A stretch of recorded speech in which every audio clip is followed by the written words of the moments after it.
Hello commerce वालों, कैसे हो आप सभी। आई होप आप सभी फिट एंड फाइन होंगे अपने परिवार के साथ। तो मेरे इस यूट्यूब चैनल पर आप सभी का बहुत बहुत स्वागत है। और आज हम शुरू करने वाले हैं क्लास 11 बिजनेस स्टडीज़ का पहला चैप्टर, और उसमें भी history of trade and commerce, जो कि अक्सर बच्चों को मिलना बहुत मुश्किल होता है। तो हम आपको प्रोवाइड करेंगे एक पूरी ऐसी वीडियोज़ फुल नोट्स के साथ जो कि NCERT बेस्ड है। तो क्या आपने कभी सोचा था कि आज के टाइम में ये जो बैंकिंग और इंश्योरेंस कंपनीज़ हैं, इनका इवोल्यूशन कैसे हुआ होगा, कैसे आई होंगी ये सभी। और हमारा इंडिया जो पहले कभी सोने की चिड़िया होता था, आज वो एक डेवलपिंग इकोनॉमी बन के रह गया है। आखिर ऐसा क्यों? तो हमारे बिजनेस स्टडीज़ में हम इन्हीं सभी फैक्टर्स के ऊपर काम करेंगे। तो हम शुरुआत करते हैं इसी ट्रेड और कॉमर्स की हिस्ट्री के साथ। तो इंडिया की जो भी फिजिकल लोकेशन और एनवायरनमेंट है, ये बहुत कंट्रीब्यूट करती है इंडिया की इकोनॉमिक डेवलपमेंट में। हमारी लोकेशन और एनवायरनमेंट कैसे, कि हमारा इंडिया कहाँ पे लोकेटेड है। हम एशिया के एकदम सेंटर में लोकेटेड हैं, जिसमें कि हमारे नॉर्थ में आता है हिमालयस। हिमालयस में पासेज हैं बहुत सारे, नथुला पास, शिपकिला पास। ये सभी पासेस हमारे ट्रेड में हेल्प करते हैं। उसके ज़रिए हम ऊपर वाली एशिया वाली जो कंट्रीज़ हैं उसमें अच्छे से ट्रेड कर सकते हैं। तो जैसे कि ये हमारा इंडिया है सपोज़, तो यहाँ पे होंगे हिमालयाज़। अब हिमालय से हम ऊपर सेंट्रल एशिया में ट्रेड कर सकते हैं। कैसे? हिमालयाज़ में होंगे बहुत सारे पासेस। सिमिलरली जो नीचे साउथ का एरिया होगा, यहाँ पे है हमारा इंडियन ओशन। इंडियन ओशन से हम यहाँ ईस्टर्न कंट्रीज़ और वेस्टर्न कंट्रीज़ के अंदर अच्छे से ट्रेड कर सकते हैं। तो नेक्स्ट आते हैं हमारे टाइप्स ऑफ रूट्स। इंडिया के जो रूट्स थे वो इनलैंड और ओवरसीज़ दोनों थे। इनलैंड का मतलब हम अपने ही खुद के देश में भी ट्रेड करते थे, और बाहर के देशों में भी हम एक्सपोर्ट करते थे बहुत सारी चीज़, और इम्पोर्ट भी करते थे। देखो, हमको उस टाइम में भी इम्पोर्ट एक्सपोर्ट की नॉलेज थी। दूसरा आता है कि मैरीटाइम और लैंड रूट्स हमारे बहुत स्ट्रॉन्ग थे। हम वाटर के ज़रिए भी ट्रेड किया करते थे और लैंड के ज़रिए भी। दो टाइप के रूट्स बड़े फेमस और आपके सिलेबस में पूछे जाते हैं, silk route and the spice route. Silk route होता है चाइना का रूट। जैसे कि ये जो हमारा इंडिया है, इसमें जो भी ऊपर वाले कंट्रीज़ हैं, यूरोप और सारा चाइना लेके इधर साइड के सारी ईस्टर्न कंट्रीज़, उनसे हम ट्रेड करते थे सिल्क। मेजरली जो चाइनीज़ सिल्क थी वो ट्रेड की जाती थी। उस चाइनीज़ सिल्क के ट्रेड होने की वजह से इसका नाम सिल्क रूट रखा गया। नेक्स्ट आता है route spice route. Spice route है इंडिया का जो मेजरली नीचे वाले एरिया से, क्योंकि हमारे स्पाइसेस मेजरली यहाँ ग्रो करते हैं ईस्टर्न और वेस्टर्न घाट्स में और साउथ इंडिया में। तो इन स्पाइसेस को यहाँ से ट्रेड किया जाता था बहुत सारी कोस्टल एरिया से। तो यहाँ के पूरे रूट को हम स्पाइस रूट कहते थे। नेक्स्ट आते हैं हमारे मीन्स ऑफ एक्सचेंज क्या थे। जैसे कि अब हम मनी में एक्सचेंज करते हैं, हमारे पास करेंसी नोट्स हैं 1000 रुपये का, 2000 रुपये का, 500 का। तो पहले क्या हम ट्रेड क्या करते थे? पहले होते थे हमारे gold, silver, copper, coloured gemstones, beads, pearls, इन सब में ट्रेड होता था। इन सबको हम एक्सचेंज करेंगे, बदले में हमको कोई और सामान मिल जाएगा। तो उस टाइम में डाइवर्स टाइप्स ऑफ कॉइन्स थे। They can be gold, silver, copper, और वेइंग प्रैक्टिसेस अलग अलग थी। कोई लोग हमारे लोहे को लेके वे करते थे चीज़ों को, कोई गोल्ड को लेके, कोई किसी और चीज़ को लेके, कोई काऊ से भी वे किया करता था। इवन कि नंबर ऑफ़ काउस कितनी है उन सब से काउंटिंग करना या मेजर करना, वो सब तरीके हर एक के अलग अलग थे। तो बाद में इसमें हम एक यूनिफाइड मेजरमेंट सिस्टम लेके आए कि इन सब जो भी हमारी नेगेटिविटी थी इन सबको दूर करने के लिए। नेक्स्ट हमारा टॉपिक आता है इंडिजीनियस बैंकिंग सिस्टम। इंडिजीनियस होता है ट्रेडिशनल। आज का जो बैंकिंग सिस्टम है वो बहुत ज़्यादा ऑर्गेनाइज्ड है, पहले इतना ऑर्गेनाइज्ड नहीं था। पहले लोग अपना अपना एक तरफ से बैंकिंग सिस्टम खोल के बैठे थे। उसको हम बैंकिंग सिस्टम नहीं कह सकते, नाम अलग से नहीं दे सकते, पर उस टाइम पे हुंडीज़ और चिट्टीज़ का यूज़ होता था। डॉक्यूमेंट्स होते थे हुंडीज़ और चिट्टीज़, जो कि मीन्स ऑफ एक्सचेंज का काम करते थे। हुंडी the instrument of exchange. For example, यहाँ पे कोई भी पर्सन है ए, और वो बी से जाता है सामान लेने कि भैया मुझे कुछ सामान चाहिए, या सपोज इसका रेस्टोरेंट है, इसने रेस्टोरेंट में मस्त खाया पिया ए ने, और लास्ट में बी को कहता है कि मेरे पास पैसे नहीं हैं। अब बी क्या करेगा? वो छोड़ देगा, कोई बात नहीं भाई जा, छोड़, मेरा तेरे ऊपर उपकार रहा, ऐसे नहीं कहेगा। वो कहेगा कि मैंने एक बिल बनाया है, इस बिल के ऊपर साइन करके जाओ कि आप मुझे कुछ फिक्स टाइम बाद पे करोगे। ठीक है, अब ये जो एक बिल है ये हमारा बन जाएगा हुंडी। आज के टाइम में इसको बिल ऑफ एक्सचेंज कहते हैं, पहले कहते थे इसको हुंडी। कि एक ऐसा पेपर जिसपे कि ए ने साइन कर दिया दूसरी पार्टी ने कि वो एक टाइम बाद हमको पैसे वापस कर देगा, मेरे ही पैसे हैं, तो एक ऑफिशियल पेपर बन जाएगा वो, जिसको कहेंगे हम हुंडी। तो तो ये क्या था, एक इंस्ट्रूमेंट ऑफ एक्सचेंज था और ये वारंट करता था पेमेंट ऑफ मनी, कि जो मेरा पैसा है वो मुझे मिलेगा। Capable of exchange through transfer. अब यही जो हुंडी है बी किसी और को भी दे सकता है कि ठीक है मेरे बिहाफ पे तू मेरे से पैसे ले लियो, ए से मैं नहीं लूँगा। ये ट्रांसफरेबल थी।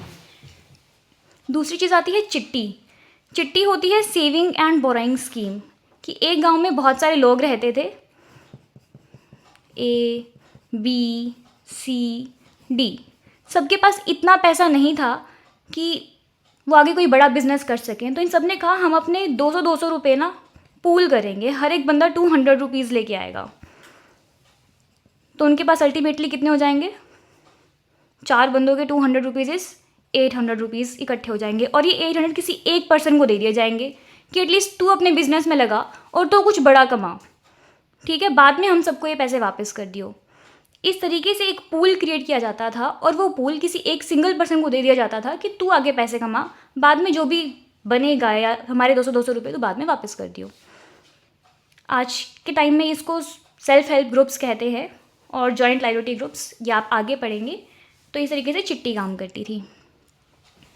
आपकी बुक में बहुत सारा ब्रॉडर डिवीजन है हुंडीज़ का।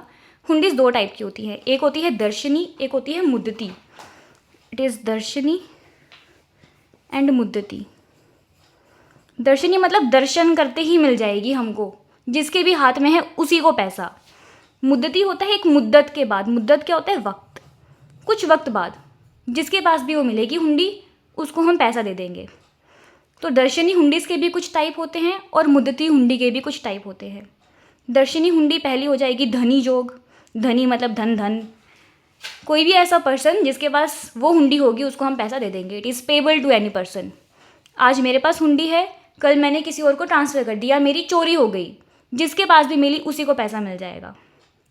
दूसरी होगी सहयोग। कई जगह इसको शाहयोग कहते हैं, यानी कि ये शाहों को, शाह राजा, कोई भी ऐसा रिस्पेक्टेबल पर्सन है सिर्फ उसी को मिलेगी। अब मैंने सामान लिया, मैं किसी ये तो है नहीं चिंदी चोर से भी ले लूँगी पैसा या सामान, मैं किसी रिस्पेक्टेबल पर्सन से, किसी मर्चेंट से ले रही हूँ, तो ये पैसे भी उसी को मिलेंगे जो एक रिस्पेक्टेबल मर्चेंट होगा। दर्शनी हुंडी का टाइप। दूसरी हुंडी आती है आपकी फरमान जोग। फरमान जोग यानी कि फरमान पे बेस्ड होती है, ये ऑर्डर पे बेस्ड होती है। मैंने अगर पैसे लेने हैं किसी से तो मैं किसी को कह दूँगी कि सपोज़ ये बी था, इसने किसी तीसरे पर्सन सी को कहा कि मेरे बिहाफ पे तू पैसे लेके आएगा ए से, या ए से नहीं तो चल डी से पैसे लेके आएगा। तो इसने ऑर्डर किया, फरमान दिया, ये फरमान जोग कि मेरे ऑर्डर पे बेस्ड होगा तूने किससे पैसे लेने हैं। फोर्थ आएगी धनी जोग। धनी जोग जो हमने अभी पढ़ी वो थी दर्शनी हुंडी। ये आती है मुद्दती, यानी कि पैसे तो मिलेंगे, किसी को भी मिलेंगे पैसे, लेकिन एक फ़िक्स टाइम पीरियड के बाद किसी भी पर्सन को मिलेंगे जिसके पास भी हुंडी होगी over fix time period. Next आती है फरमान जोग, वही ऑर्डर पे बेस्ड होगी लेकिन एक फ़िक्स टाइम पीरियड के बाद। मैंने कहा तूने डी से पैसे लेने हैं लेकिन 2 महीने के बाद, फिक्स टाइम पीरियड पे किसी एक ऑर्डर वाले बंदे से जिसको मैंने ऑर्डर किया है। लास्ट हुंडी आती है जोखमी हुंडी। जोखमी हुंडी होती है जोखिम से ही पता चल रहा है मुश्किल, यानी कि अगर मैंने कोई भी गुड्स इंडिया से सपोज़ अमेरिका भेजने हैं तो उस पीरियड ऑफ टाइम में उस गुड को कुछ भी हो सकता है, ट्रांजिट में लुटेरे आ गए, शिप डूब गया, बहुत सारी दिक्कत हो सकती है। उन दिक्कत के अगेंस्ट ये हुंडी इशू की जाती है कि अगर कोई दिक्कत आ गई तो पैसे नहीं मिलेंगे जिसके भी हाथ में हुंडी है। जैसे कि यहाँ पे हुंडी बी के हाथ में थी ना, बी ने ए को गुड्स दिए थे, सपोज़ बी इंडिया का है और इसने अमेरिका गुड्स भेजने हैं, लेकिन भेजते भेजते गुड्स यहाँ पे ख़राब हो गए, शिप डूब गया। अब इसके पास हुंडी थी, पैसे थोड़ी थे। अब ए ने मना कर दिया, मेरे पास तो गुड्स आए नहीं, मैं पैसे क्यों दूँ। तो इस तरीके से जोखमी हुंडी काम करती है। इसके अलावा इंडिविजुअल बैंकिंग सिस्टम में, हमारे जो ट्रेडिशनल बैंकिंग सिस्टम थे उसमें काम होता है कि जो प्रीशियस मेटल्स थे उनको लेंड किया जाता था बैंकर्स या सेठ को। यानी कि जो भी मेरे पास मेटल्स हैं, गोल्ड सिल्वर है, मैं अभी बैंक्स में डिपॉजिट करती हूँ, पहले टाइम में हम बैंकर्स या सेठ को देते थे, इनको जगत सेठ भी कहते थे, जगत सेठ्स। अदर एक्टिविटीज़ पहले टाइम में क्या होती थी, एग्रीकल्चर कर लिया लोगों ने, पशुओं को पाल लिया, वीव किया, डाई कर लिया क्लॉथ्स को, क्ले पॉट्स बनाने, हैंडीक्राफ्ट्स बनाने, छोटे छोटे काम, अदर काम भी होते थे। इसके अलावा फैमिली बेस्ड अप्रेंटिसशिप थी, यानी कि जो मुझे स्किल आती हैं वो मैं आगे अपने बच्चों को पास कर रही हूँ। सपोज़ मुझे कपड़े बनाने बहुत अच्छे से आते हैं और मेरा बिज़नेस चल रहा है कपड़ों का, थोड़ा बहुत जितना अभी लेडीज़ घर पे कर लेती हैं, तो मैंने आगे अपने बच्चों को भी कपड़े बनाना सिखा दिया। ये फैमिली बेस्ड अप्रेंटिसशिप है। अप्रेंटिसशिप होती है स्किल बेस्ड। किसी के पास कोई एक पर्टिकुलर स्किल है, वो आगे किसी को पास कर रहा है, अपने ही बच्चों को, अपने ही आगे एयर्स को पास कर रहा है। फैमिली बेस्ड अप्रेंटिसशिप हो जाएगी। नेक्स्ट आता है राइज ऑफ इंटरमीडियरीज। इंटरमीडियरीज होते हैं बिचौलिए। इनका काम क्या होता है, ये फाइनेंशियल सिक्योरिटीज़ प्रोवाइड करते थे मैन्युफैक्चरर्स को और रिस्पॉन्सिबिलिटी लेते थे कि अगर कोई रिस्क हो गया तो हम पे करेंगे। जैसे कि इसी एग्जांपल में ए और बी के, बी ने ए को भेजा, अब यहाँ पे कोई तीसरा बंदा आ गया, सी सपोज। सी कहता कि अगर ये बी के पास ए में गुड्स जाने में बीच में ख़राब हो गए, इसके पैसे मैं पे करूँगा, ना ही बी करेगा ना ही ए करेगा, पैसे कौन देगा, सी। इसने रिस्क एज्यूम कर लिया। अब आप लोग कमेंट सेक्शन में बताएंगे आज के टाइम में इस रिस्क एज्यूम करने को क्या कहते हैं। नेक्स्ट आता है foreign trade was financed by loans. अब जब इतना सारा सामान मुझे फ़ॉरेन भेजना है, मेरे पास ऑफ कोर्स इतने पैसे नहीं होंगे जितने का ऑर्डर आया, तो हम लोग लोन उठा लेते हैं। आज के टाइम में हम बैंक में जाते हैं लोन लेने, पहले वो जगत सेठ के पास जाते थे, या ऐसे ही जो हमारे बड़े बड़े मर्चेंट्स होते थे उनसे पैसे लेने जाते थे, वो लोन्स भी प्रोवाइड करते थे। इंडिया के एक्सपोर्ट्स जो थे उस टाइम पे इंपोर्ट्स को एक्सीड कर गए थे। एक्सपोर्ट्स इंपोर्ट्स को एक्सीड कर गए थे, यानी कि हम सामान ज़्यादा बेचते थे और लेते कम थे। हमारे पास फॉरेन एक्सचेंज बहुत सारा था, बाहर के पैसे बहुत ज़्यादा थे हमारे पास, और ये बहुत अच्छी बात होती है। नेक्स्ट आता है कमर्शियल एंड इंडस्ट्रियल बैंकर्स या banks later evolve to finance trade and commerce. उस टाइम पे ट्रेड और कॉमर्स को फाइनेंस करने के लिए कमर्शियल और इंडस्ट्रियल बैंक्स धीरे धीरे डेवलप होने लगे। आज के टाइम में जो कमर्शियल और इंडस्ट्रियल बैंक्स हैं, ये उसी की बात हो रही है कि ट्रेड और कॉमर्स को फाइनेंस करने के लिए हमारे पास बहुत सारे बैंक्स आ गए थे। इवन एग्रीकल्चर को फाइनेंस करने के लिए भी एग्रीकल्चरल बैंक सेटअप हो गए थे। नेक्स्ट आते हैं हमारे पास ट्रांसपोर्टेशन सिस्टम। तो ट्रांसपोर्टेशन उस टाइम पे लैंड और वाटर दोनों के ज़रिए होता था। ट्रेड रूट्स बहुत वाइड थे, स्पीडी और सेफ्टी के ज़रिए हमारे जो गुड्स हैं वो एक देश से दूसरे देश में चले जाएं, ये इंश्योर करते थे। वाइड थे और स्पीड और सेफ्टी को इंश्योर करते थे। तो यहाँ पे कुछ हमारे इन्होंने पोर्ट्स बता रखे हैं, जगह बता रखे हैं जहाँ से कि हम एक्सपोर्ट क्या करते थे। It was Malabar coast. Malabar coast से हम रोमन एम्पायर को ब्लैक पेपर बेचते थे। ब्लैक पेपर इज़ काली मिर्च। उस काली मिर्च को रोमन एम्पायर में ब्लैक गोल्ड कहते थे। Very important. रोमन एम्पायर में ब्लैक पेपर नहीं था और उसकी बहुत डिमांड थी, इसलिए उसको ब्लैक गोल्ड कहते थे। गोल्ड क्योंकि उसकी डिमांड बहुत ज़्यादा थी। तो इसी की वजह से इसी का एक अल्टरनेटिव जो रूट है वो सर्च करने के लिए वास्को द गामा जो थे इंडिया में आए थे मालाबार कोस्ट में, और एक मेन कोलंबस जिसने अमेरिका सर्च किया था, वो भी इंडिया के लिए एक अल्टरनेटिव रूट सर्च करने के लिए था कि हमको स्पाइसेस मिल जाएं, और बाय चांस उसको मिल गया अमेरिका, इंडिया नहीं मिला। वास्को द गामा को मालाबार शोर्स पे इंडिया मिला, एक अल्टरनेटिव रूट के लिए आए थे वो। नेक्स्ट आता है कैलिकट। कैलिकट से चाइना में हम गुड्स बेचा करते थे। मेनली इसमें ट्रेड होता था फ्रैंकिंकेन्स का, जो कि एक एसेंशियल ऑयल था। मिर एक फ्रेग्रेंट रेजिन है, परफ्यूम्स बनाने के काम आता है, इसका ट्रेड हुआ करता था। पिलिकट से ये कोरोमंडल कोस्ट पे है एक पोर्ट, वहाँ से टेक्सटाइल्स हम बेचते थे साउथ ईस्ट एशिया को, यानी कि चाइना वगैरह वाली जो कंट्रीज़ हैं वहाँ पे हम टेक्सटाइल्स बेचते थे। नेक्स्ट आते हैं हमारी ट्रेडिंग कम्युनिटीज़। हमारे इंडिया में पहले वक्त में कौन कौन सी ट्रेडिंग कम्युनिटीज़ थी जो काम करती थी। जैसे आजकल हम बनिए कहते हैं ना, बड़ा ट्रेड करते हैं, उस टाइम पे कौन कौन होते थे। नॉर्थ रीजन में पंजाबी और मुल्तानी, बड़े अच्छे लाले जिनको कहते हैं ना, वो थे ये। दूसरे आते हैं गुजरात और राजस्थान में भट्ट्स, इसको आप याद कर सकते हैं भाटी से, दाल बाटी चूरमा, तो वहाँ से भट्ट्स, गुजरात और राजस्थान के भट्ट्स। वेस्टर्न इंडिया के महाजन, वेस्टर्न इंडिया जैसे कि राजस्थान में महाराजा से महाजन, ऐसे याद करेंगे। साउथ इंडिया में छठ होगा, अहमदाबाद में महाजन, और महाजन वही सेम जो वेस्टर्न इंडिया का था, अहमदाबाद में भी, Ahmedabad is in Gujarat, same रहेगा वेस्टर्न इंडिया का। यहाँ पे महाजन होते थे और इन्हीं का जो चीफ था उसको नगर सेठ कहते थे। इसके अलावा कुछ प्रोफेशनल्स भी थे, ये सब हो गए ट्रेडर्स। कुछ प्रोफेशनल्स जैसे कि हकीम, वैद, वकील, पंडित, मुल्ला, पेंटर, ये सब। मुल्ला टीचर होता था, टीचर्स को उस टाइम पे मुल्ला कह देते थे।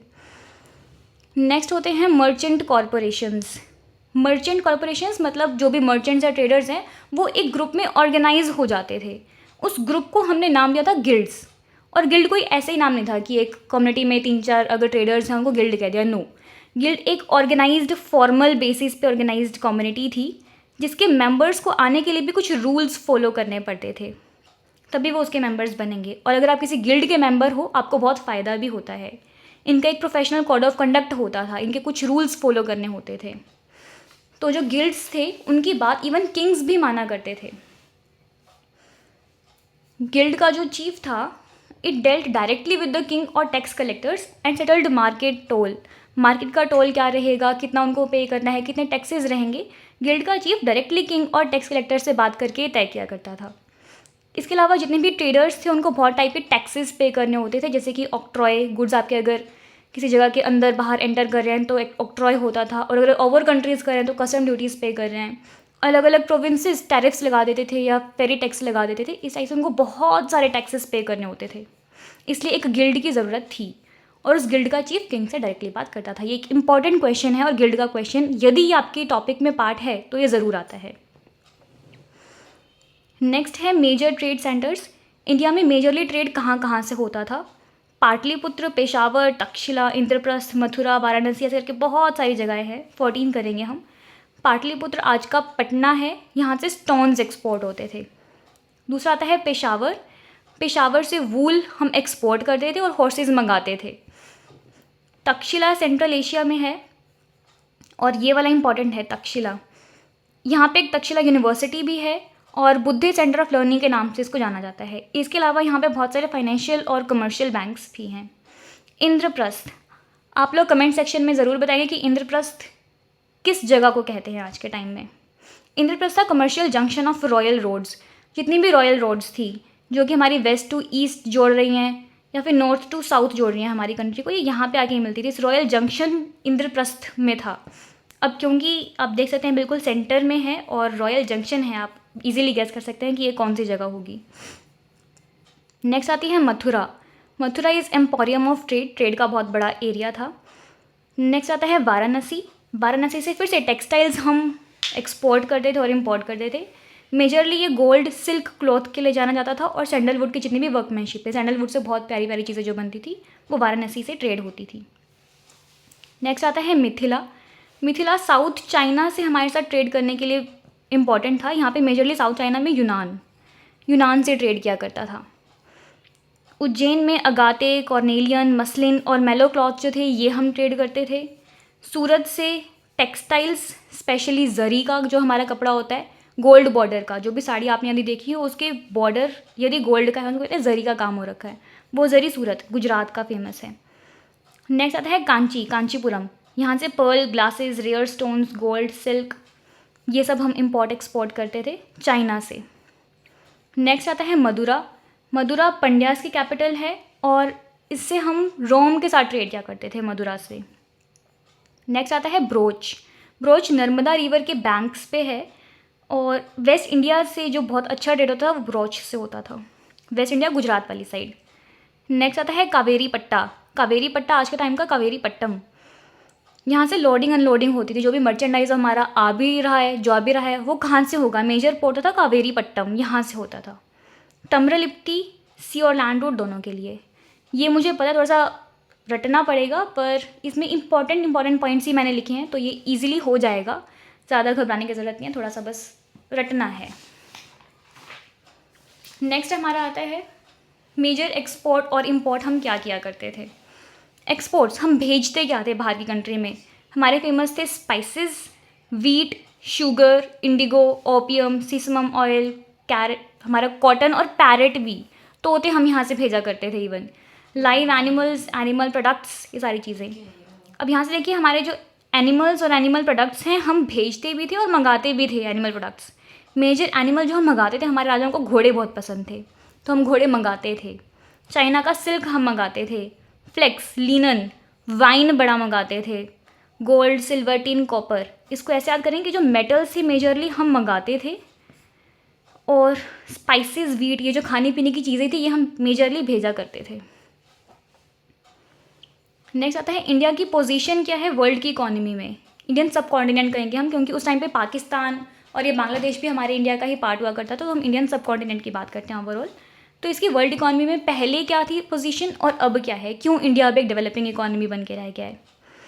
पहला है कि इंडिया जो था उस टाइम की लार्जेस्ट इकॉनमी थी, जिसने पूरे वर्ल्ड का 1/3 से 1/4 वेल्थ कंट्रोल करके रखी थी, हमने दबा के रखी हुई थी। 33% से 25% ये हमारी ही है वेल्थ। इसलिए इसको स्वर्ण भूमि या स्वर्ण द्वीप कहते थे। इसलिए बहुत सारे लोग जो है इंडिया में आते थे ट्रेड करने के लिए कि चलो हम भी देखें कहाँ से पैसा आ रहा है, हम भी थोड़ा सा पैसा लेके जाते हैं। इवन इंडिया को प्लंडर करने के लिए भी लोग आते थे, लूटने के लिए। इंडिया का कमर्शियल सेक्टर जो था वो ग्रोइंग था, लेकिन हम वेस्टर्न यूरोप, जैसे कि उस टाइम पे आपने सुना होगा जो लंदन था वहाँ पे इंडस्ट्रियल रेवोल्यूशन भी आया था इंग्लैंड में, हम उनकी तरह टेक्नोलॉजिकली एडवांस नहीं थे। हालांकि हमारा कमर्शियल सेक्टर बहुत स्ट्रॉन्ग था, पर हमारे पास टेक्नोलॉजी नहीं थी। तो इसी वजह से ईस्ट इंडिया कंपनी इंडिया में आई और उसने इंडिया को एक पुअर पीपल की कंट्री में तब्दील कर दिया, बदल दिया था। हमारे यहाँ पे पैसा बहुत था, लेकिन लोगों के पास पैसा नहीं था, वो पैसा कंपनी के पास था, ईस्ट इंडिया कंपनी के पास। इंडिया क्या बन के रह गया, रॉ मटेरियल का एक्सपोर्टर, और बाई करता था मैन्युफैक्चर्ड गुड्स। जो कि गुड्स कहाँ पे मैन्युफैक्चर होते थे, वही लंदन यूके की जो इंडस्ट्रियल फैक्ट्रीज़ थी वहाँ पे बनता था और इंडिया में आता था। अब जब हमको पता चला कि हमारे साथ ईस्ट इंडिया कंपनी ऐसा कर रही है, तो हमने इंडिपेंडेंस के लिए बहुत ज़्यादा शोर मचाया। जब इंडिपेंडेंस मिली तो हमने अपनी इकोनॉमी को रीबिल्ड किया। India begins to reindustrialise. Rebuild कैसे किया, हमने सबसे पहले लेके आया फर्स्ट 5 ईयर प्लान। हमने इंडस्ट्रियलाइजेशन के ऊपर फोकस किया कि हमको क्या करना है, अपने एग्रीकल्चर को स्ट्रॉन्ग करना है, इंडस्ट्री सेटअप करनी है, मॉडर्न इंडस्ट्रीज़ लगानी है, टेक्नोलॉजी लेके आनी है, साइंटिफिक इंस्टीट्यूट सेटअप करने हैं। लेकिन क्या हुआ, हमने अपनी इकॉनमी को ना बंद कर दिया था। हम डरते थे अब बाहर के देशों से कि कोई इंडिया में आया वो हमको लूट लेगा, ख़त्म कर देगा। तो हमने क्या किया, हमारे पास कैपिटल था नहीं, बाहर के देशों को हम आने नहीं दे रहे थे, पॉपुलेशन बढ़ती जा रही है, हम सिर्फ डिफेंस के ऊपर एक्सपेंडिचर कर रहे हैं, सिर्फ पैसा किस पे लगा रहे हैं कि हम बच जाए दूसरे देशों से। हमने अपनी इकॉनमी को बंद कर दिया था। पैसा नहीं था, लोग त्राही त्राही मचा रहे हैं, महंगाई बढ़ रही है, तो हम बोरोइंग्स करते थे दूसरे देशों से, लोन लेते थे।